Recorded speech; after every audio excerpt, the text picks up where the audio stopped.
जय बाबा धवलेश्वर यही होउछन्ते से धला बाछुरी जो कला बाछुरी के स्वयं प्रभु धवलेश्वर एठी आज्ञा धला कर देथिले। जने चोर आज्ञा पाख गाँव जने गौड़ घर गाई चोरी कर नहीं कुआड़े जीव भाविला ये अथल महानदी रे पारी होकर आसिला भगवान को डाकिला।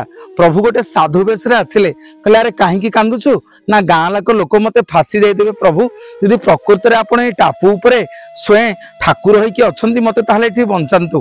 प्रभु आज्ञा सुजोग खोजुथिले केमिति तांको माया विस्तार करिवे बोली। सकाळ पाइला बेलकु से कला बलदटी को लेकिन प्रभु आज्ञा तांको मंदिर भितर रखिदेले।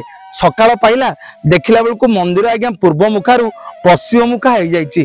कबाट खोलु खोलु से कला बाछुरीटी आज्ञा धला बाछुरी परिणत हो जाइछि।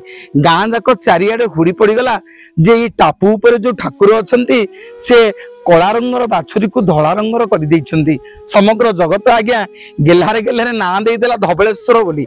सेई दिन ठारु जेते जीव भक्त आसिले धवलेश्वर को जी जहाँ मागिला प्रभु धवलेश्वर अवलंबे पूरण कले। आपण मन जिते प्रभु धवलेश्वर पाखक आसबे देखिए आज्ञा महानदी कूल ए कला बाछुरी केमिति धला बाछुरी हो जाइछि। प्रभु धवलेश्वर विराजमान करिसेंती महानदी रो पवित्र टापुरे। आपण माने आसिले दर्शन करिवे। यही होछि से पवित्र स्थल। यही